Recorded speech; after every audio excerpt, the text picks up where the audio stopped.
hablarles en este medio siglo de la Fundación EBER en México.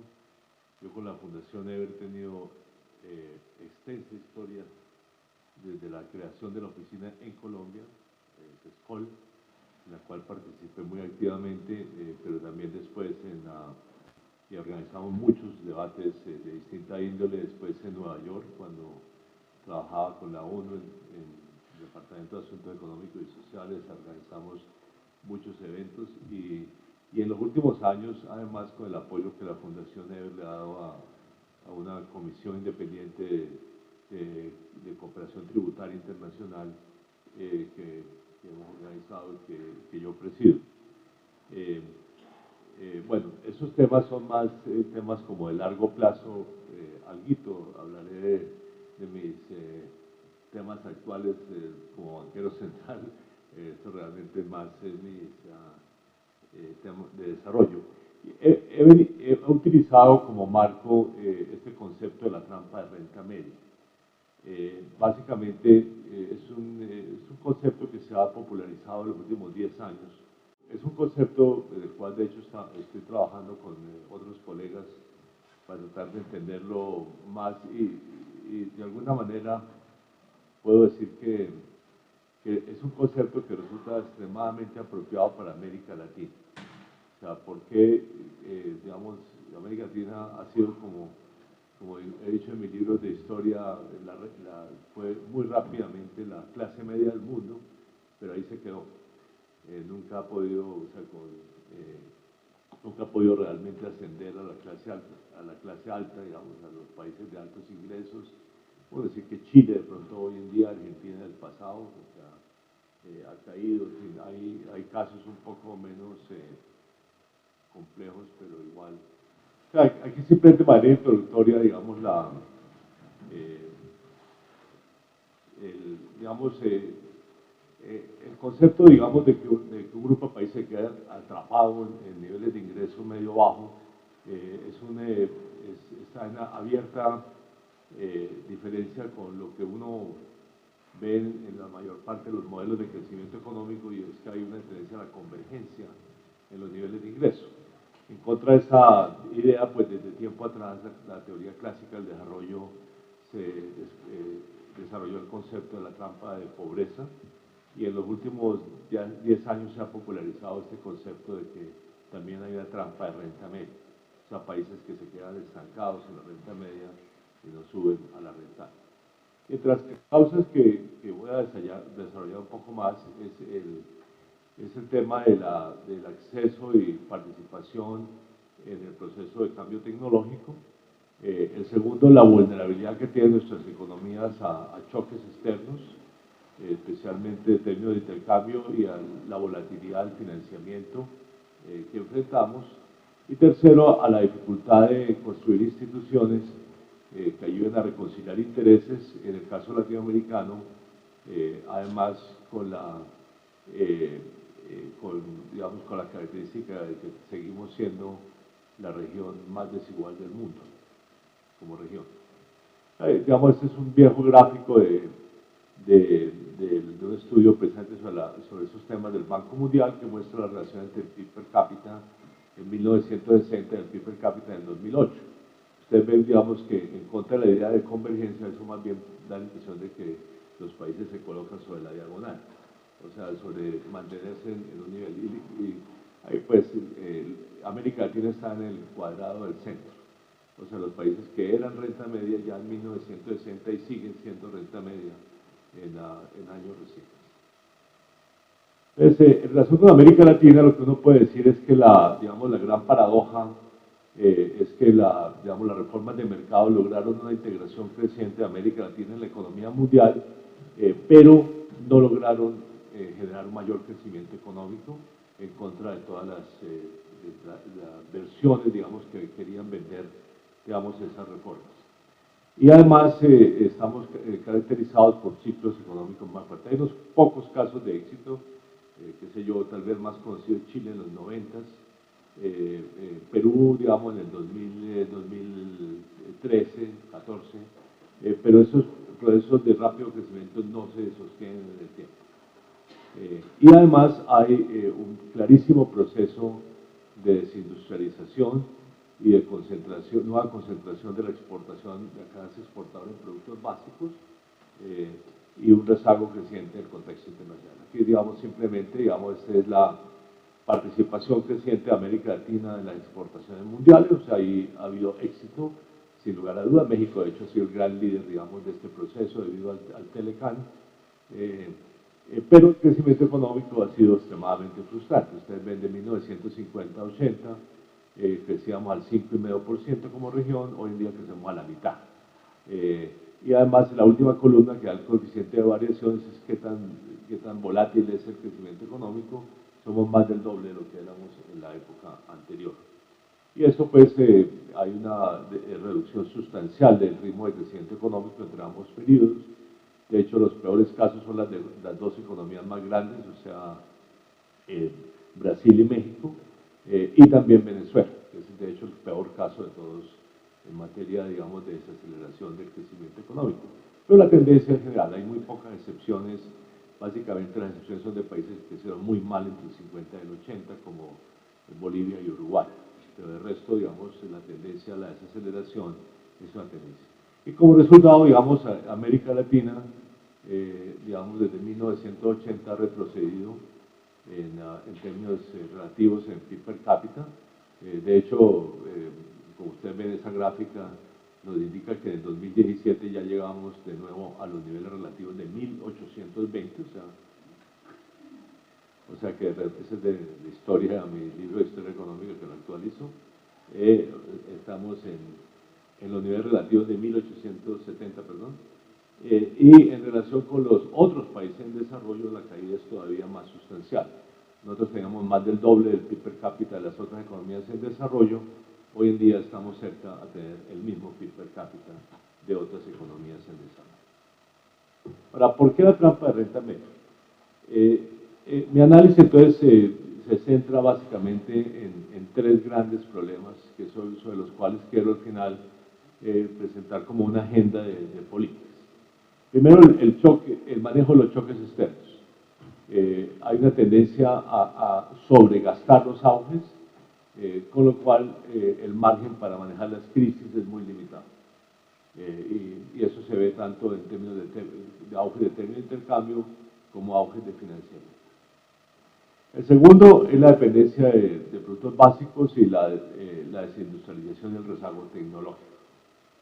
Y ahí, pues, lo que uno observa es, digamos, con contadas excepciones, la ausencia de estrategias para hacer el salto hacia sectores con mayor contenido técnico y conocimiento.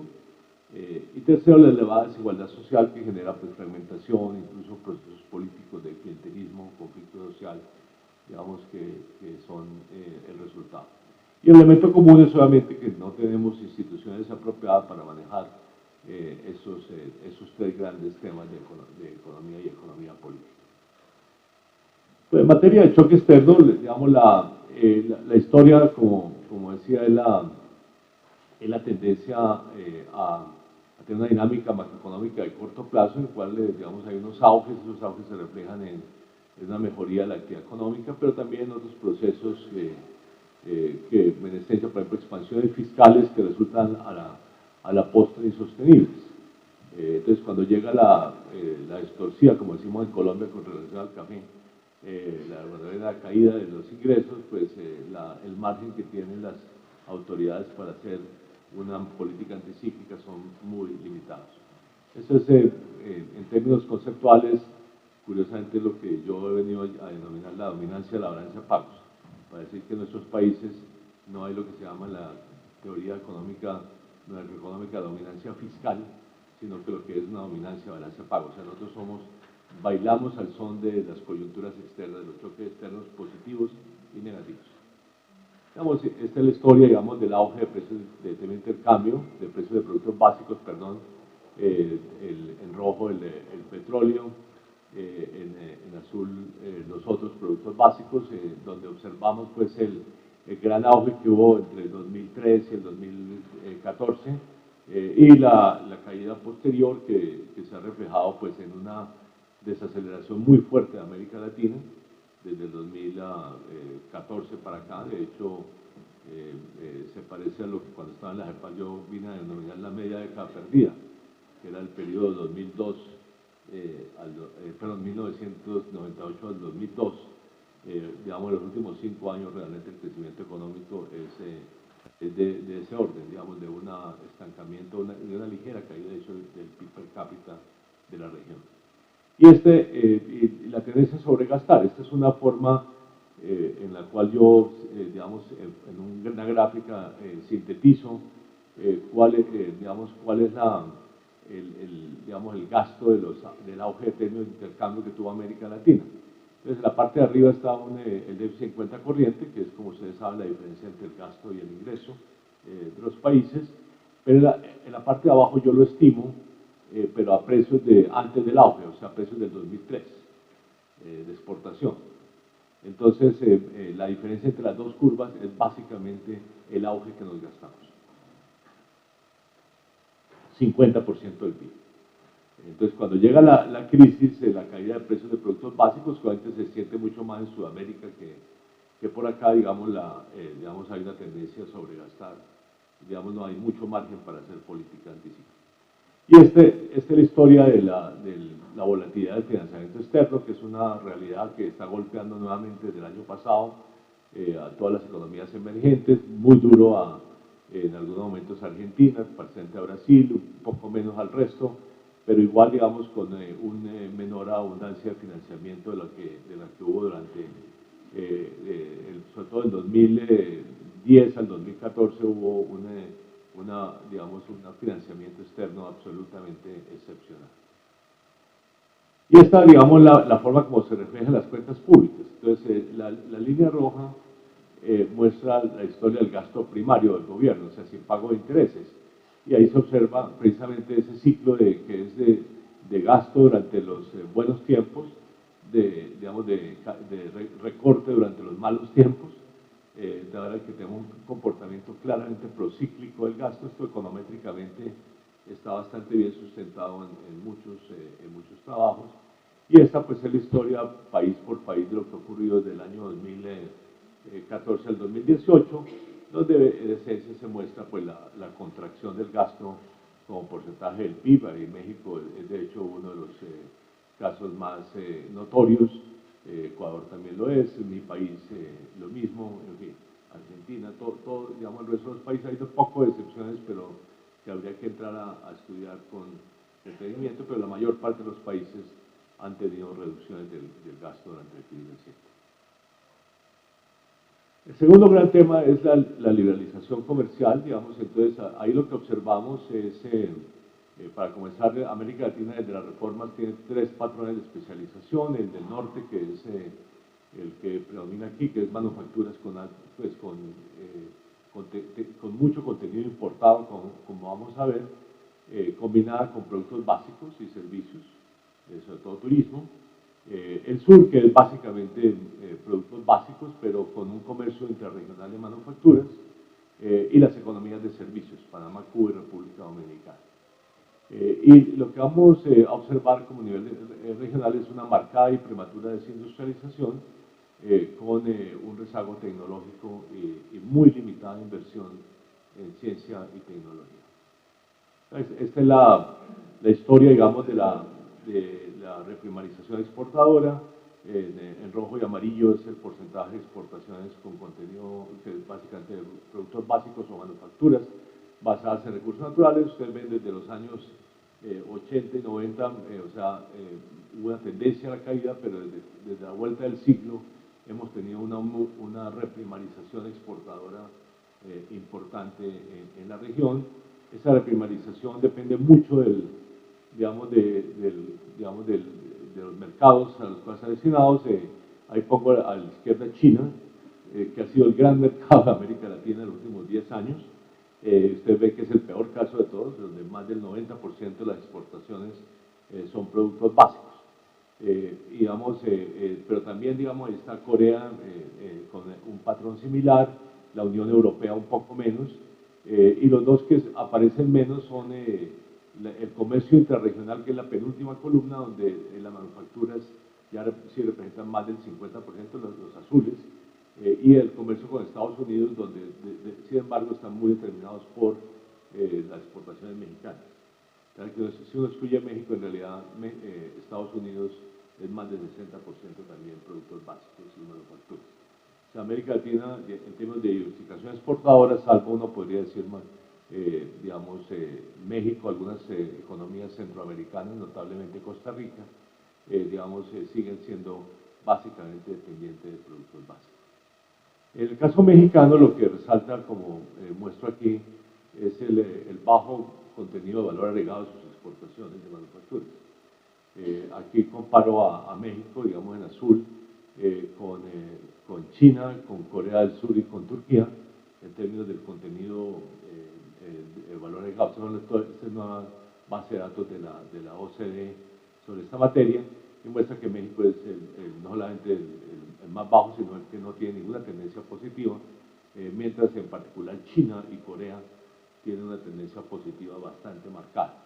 De hecho, ese aumento de China, del contenido chino, de las exportaciones chinas, que es de 10 puntos porcentuales, es una de las razones por las cuales el comercio internacional ha reducido significativamente su crecimiento económico. Resultado de ello, la desindustrialización, están las tres series históricas de la DEPAL, ahí combinadas para mostrar, digamos, la fuerte caída en el porcentaje de manufacturas en el PIB. Ustedes ven que en esencia desde 1980 para acá hemos retrocedido lo que habíamos mejorado desde 1950 hasta los años 70. Digamos, o sea, hemos vuelto, como en otras estadísticas, bastante atrás.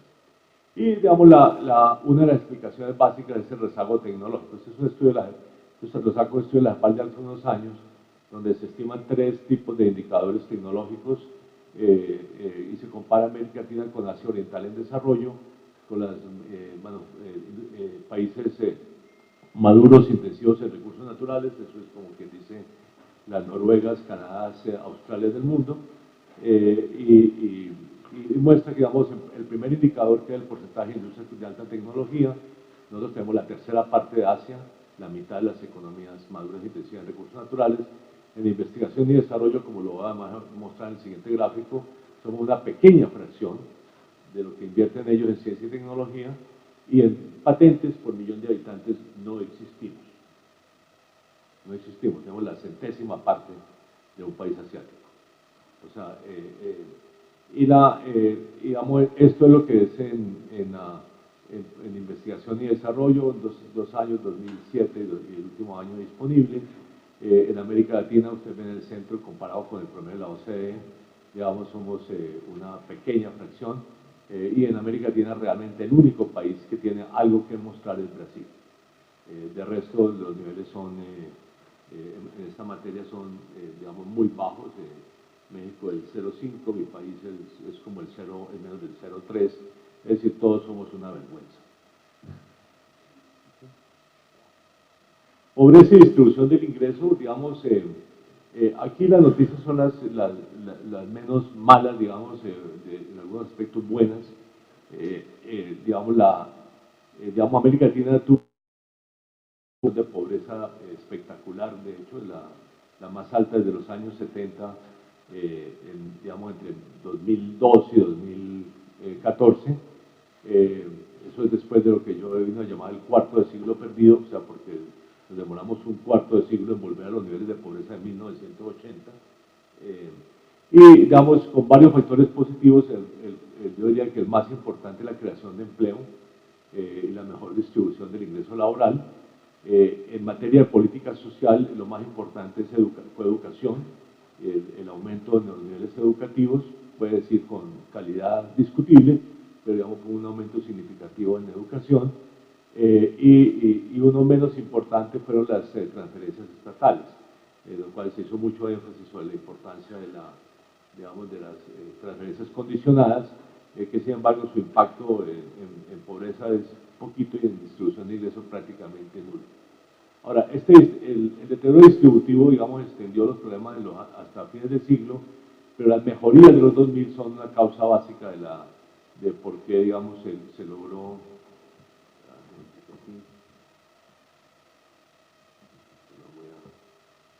pequeño problema. Ya. Se logró la reducción, o sea, la reducción tan acentuada que hubo en los 2000 fue también por la reducción en la desigualdad que tuvo lugar. Entonces, pero subsisten enormes problemas, la alta concentración de la riqueza y varios indicadores de distribución que son muy malos, entre ellos la bajísima movilidad intergeneracional que caracteriza a América Latina, que se mide básicamente en relación con la educación de los padres versus la educación de los hijos, donde se muestra que los que tienen mayor nivel educativo, dentro de una mejoría generalizada, son los que tuvieron los hijos de padres que tuvieron más altos niveles educativos antes. Y además la dificultad para hacer un pacto social que realmente logre unos niveles de tributación adecuados para mejorar la distribución del ingreso. Esta es la historia de la pobreza, ahí las cifras muestran la caída muestra que solamente en el 2002 todavía teníamos niveles de pobreza superiores a 1980, pero hubo esa caída marcada hasta 2014, en que se redujo la pobreza en América como en 16 puntos porcentuales, pero después se estanca. Se estanca. O sea, en los últimos años, en este último periodo, eso se frena y vamos a ver, estos son los datos del Banco, estos son los de la CEPAL, estos son los del Banco Mundial con el famoso ascenso de la clase media, que ustedes ven que en los últimos años nuevamente se estanca la caída de la pobreza y el ascenso de la clase media, que es la línea negra, digamos, se estanca, y lo mismo en materia distributiva. En materia distributiva un deterioro en los años 80 y 90, una mejoría marcada, digamos, en este periodo 2002-2014, y nuevamente un estancamiento en los últimos años. La mejoría distributiva fue relativamente generalizada, de hecho la única excepción importante en la región es Costa Rica, que era un país con mejor distribución del ingreso, ya no lo es, pero digamos, los niveles de desigualdad siguen siendo muy altos. Este es el coeficiente de Gini más reciente, digamos, un buen nivel en América Latina como el de Uruguay o El Salvador es alrededor del 0,4, que se compara con algo entre 0,25 y 0,30 para un país que tiene una buena distribución del ingreso, pero varios países están en 0,45 o 0,50. Los peores casos son Brasil, mi país, Colombia, Honduras, Guatemala, digamos, etc. Perdón.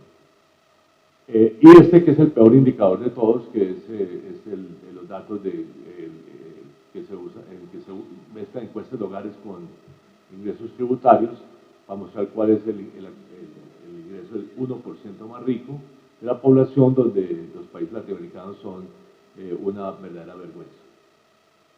Digamos, Chile tiene más del 30%, en el 1%, México, Colombia, 20%, Argentina y Uruguay un poco menos, pero incluso Uruguay, que tiene una buena distribución del ingreso, tiene muchísimo más que los países europeos. O sea, nosotros entre países desarrollados solamente competimos con Estados Unidos por tener una mala distribución del ingreso.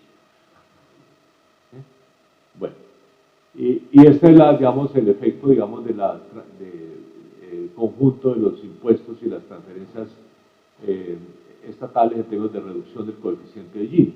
Es un estudio que fue publicado en la CEPAL, en la revista de CEPAL en el año 2015, y muestra, pues, al lado derecho, hay varios estudios sobre esto, incluyendo varios de la OCDE, que muestran básicamente los mismos resultados. Pero, digamos, en un país de la Unión Europea o la OCDE, pero en la Unión Europea, digamos, el coeficiente de Gini de ingresos primarios es de 0,50 o casi 0,50, se reduce a 0,30, o sea, 20 puntos porcentuales. En América Latina, digamos, en un buen caso se reduce unos 5 o 6 puntos porcentuales. Pero en la mayoría de los países la reducción es absolutamente ínfima. O sea, por la vía fiscal, nosotros no hemos sido capaces de lograr la redistribución que logran los países desarrollados en esta materia. Esto me lleva, pues, a la agenda de políticas, donde, digamos, tomando mis tres grandes puntos, primero es un manejo de los ciclos económicos, especialmente los choques externos. Segundo, una promoción activa del cambio estructural, con una integración en la economía mundial basada en bienes y servicios con mayor contenido de conocimiento. que tiene que tener en su centro una política de ciencia y tecnología mucho más ambiciosa de la que hemos tenido y unas políticas sociales mucho más activas que tengan el carácter de políticas universales y con un régimen fiscal que realmente contribuya a mejorar la distribución del ingreso. Entonces, el primero, digamos, uno de los elementos esenciales sería unas reglas estructurales para el manejo de las finanzas públicas y en el caso de los productos básicos, fondos de estabilización.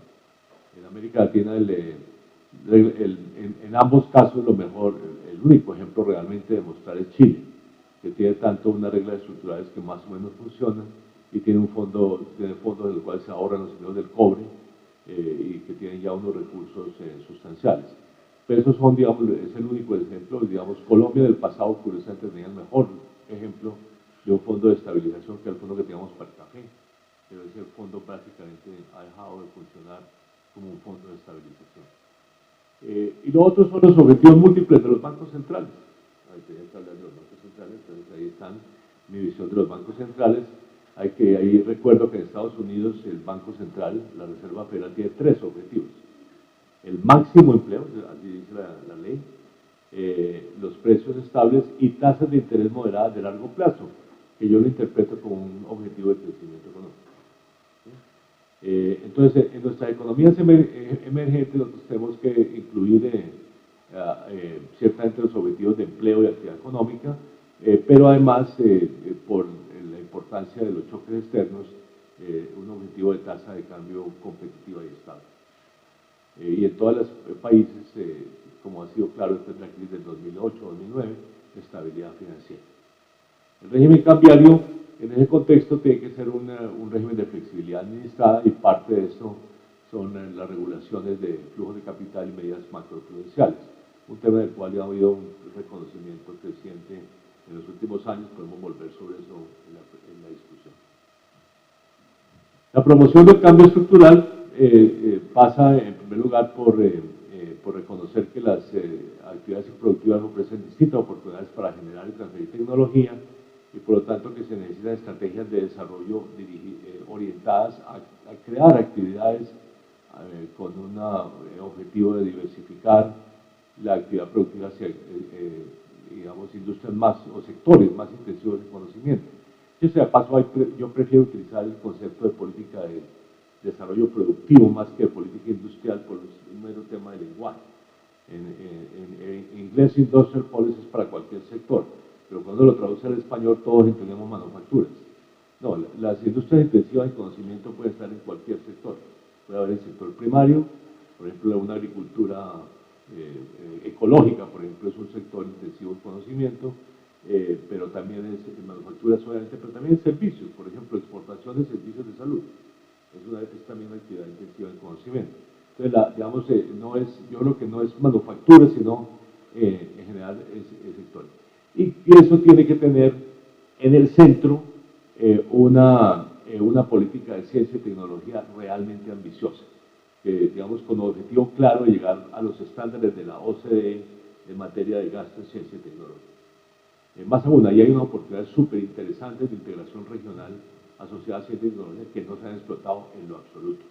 Aquí cada país tiene su política de ciencia y tecnología y no hay intercambios como sí los hay, por ejemplo, en el caso europeo, donde, digamos, la actividad tecnológica realmente involucra mucho más a la región.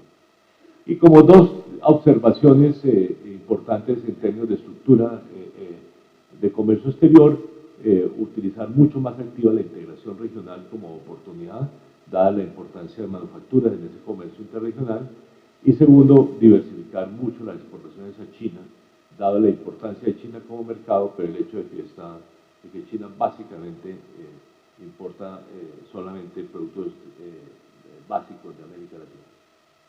Y en políticas sociales más activas, primero, la reducción de la desigualdad debe estar en el centro de la política social. Eso incluye, en primer lugar, políticas de inclusión productiva, que son políticas de oportunidades laborales, digamos, de capacitación laboral, de apoyo a la pequeña y mediana empresa, digamos, que es muy intensiva en el empleo. En materia social, acceso universal a servicios sociales, la idea de que eso se resuelve con focalización creo que es una de las cosas que hay que superar claramente en la región. La focalización debe ser un instrumento de la universalización y no su sustituto, que es lo que, digamos, pensó cuando se desarrollaron las transferencias condicionadas. Y para poder financiar ese estado, ese mayor gasto social, se necesita una tributación que debe ser mucho más elevada y además con un criterio claro de carácter redistributivo, digamos orientado a que vía impuestos y vía gasto público se logren niveles de redistribución del ingreso que sean realmente significativos, digamos, acercándonos gradualmente a los estándares de la Unión Europea. Bueno, muchas gracias.